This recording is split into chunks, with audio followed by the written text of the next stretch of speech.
Welcome! Hello everyone! So, nakaisip na naman po ang babaeng ito para mag-ayos-ayos na naman daw for today's video.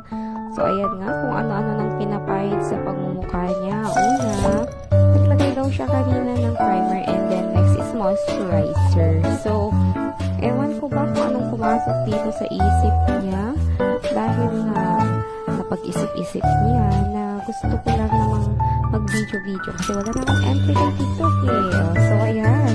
As you can see, thank you so much filter sa pag-cover ng aking pimples and whatsoever. So, there you go. Ayan.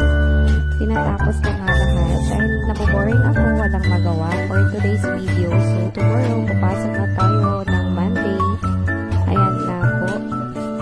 So, pagpasensyahan mo na guys kasi shortcut na ang ginawa niya dahil ito lang naman